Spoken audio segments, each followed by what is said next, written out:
এজন অসমীয়া কৃষকে আৰম্ভ কৰিছে কৃষি বিপ্লৱ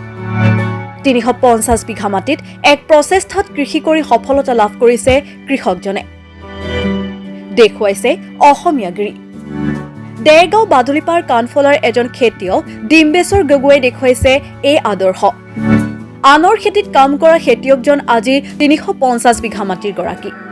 কষ্ট আৰু একগ্ৰতাৰ বলত তেওঁ আজিৰ স্থান লাভ কৰিছে যেটো সময়ত বজাৰৰ মূল্যবৃদ্ধিয়ে কুঙা কৰিছে ৰাইজক সেই সময়তে কৃষি বিপ্লৱ আৰম্ভ কৰিছে আদৰ্শ কৃষক ডিম্বেশ্বৰ গগৈ ৪৫টা বৰ্ষ তেওঁ কৃষিৰ লগত জড়িত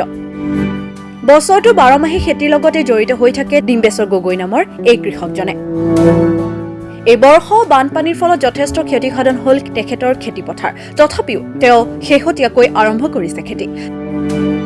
তেওঁ ৩৫০ বিঘা মাটিত বিভিন্ন খেতি আৰম্ভ কৰিছে বিশেষকৈ ২৫০ বিঘা মাটিতে তেওঁ সৰিয়হ কৰিছে তেওঁ সৰিয়হ আলু কেৰেলা বিলাহী মূলা লাও ৰঙালাও আদি বিভিন্ন কৃষিজাত সামগ্ৰীৰ লগতে মৌ এৰি মীন গাহৰি গৰু ছাগলী পালন কৰি স্বাৱলম্বিতাৰ পথ দেখুৱাইছে বহুজন নিবনুৱা যুৱকক সংস্থাপনৰ আগবঢ়াইছে তেওঁৰ লগতে প্ৰায় ২০-২৫টা পৰিয়াল জড়িত হৈ আছে বজাৰো আমাৰ পথাৰো আমাৰ ডিম্বেশ্বৰ গগৈ নামৰ ব্যক্তিজনে গোলাঘাট জিলাতে আৰম্ভ কৰিছে এই কৃষি বিপ্লৱ হৈ পৰিছে তেওঁ বহুতৰ বাবে বৰ্তমান আদৰ্শ শূন্যৰ পৰা ৩৫০ বিঘা মাটিলৈকে এক দীঘলীয়া সংগ্ৰাম বৰ্তমান তেওঁ ব্যস্ত খেতি খোলাত খেতি আপোনাৰ মানে ধানৰ পৰা শালি ধানৰ পৰা ধৰি আকৌ এতিয়া বড়ো কৰিব লাগিব গতিকে এতিয়া বৰ্তমান আছে আপোনাৰ এই সৰিয়হ ৰঙালাও বিলাহী আলু কেৰেলা জলকীয়া বেঙেনা আপোনাৰ মটৰ এনেকৈ ধৰি ইত্যাদি আপোনাৰ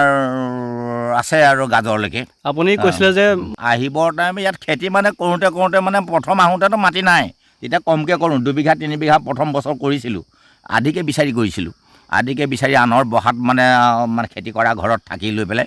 এই এনেকৈ খেতি পথাৰ কৰিছিলোঁ এনেকৈ খেতি কৰোঁতে মানে আনৰ মাটি বিচাৰি থাকোঁতে আমাৰ ২-৩ বছৰ তেনেকৈ কৰিলোঁ তাৰপৰা সেয়া পইচা পাতি পালোঁ বন্ধকী ল'লোঁ লিজত ল'লোঁ তেনেকৈ লৈ আৰু আনৰ গৰু মই আনো তাৰপৰা মই গৰু ঘটিলোঁ তেনেকৈ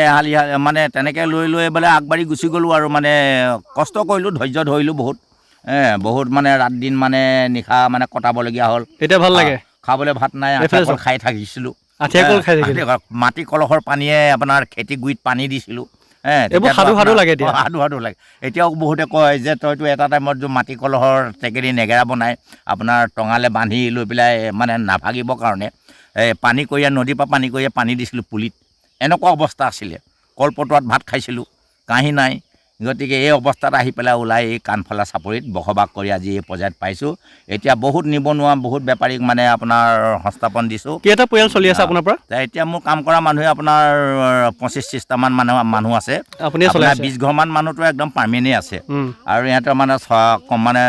চলাই থাকিব লাগে দুখ বিপদ বেমাৰ তেজালৈকে লোৱা দামৰিলৈকে হ'ল কি আমাৰ এতিয়া খেতি কৰিছোঁ হয় বহুতেই খেতি কৰিছোঁ বহুত কষ্ট কৰিছোঁ ৰাস্তাৰ মূল্যটো এটা কাৰণে পোৱা নাই গতিকে আমাৰ ৰাস্তা ভাল নাই এতিয়া গাড়ী ঘোঁৰা চবেই নানে ৰাস্তাটো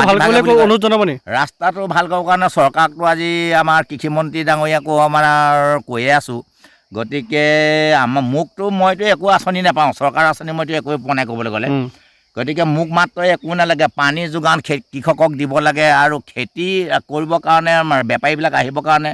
আমাৰ কাণফলা এই কমলামীৰ ৰাস্তাৰ পৰা যিটো ৰাস্তা কাণফলালৈ আমাৰ ঘৰলৈকে সোমাই এইপিনে ধৰক গৰি মাৰি ওলাইছে এই ৰাস্তাটো যদি কেনেবাকৈ চৰকাৰে যদি বনাই দিয়ে বহুত খেতিয়ক উপকৃত হ'ব দেৰগাঁৱৰ পৰা মাধুৰ্য পৰা প্ৰতিবেদন মাই নিউজ এনি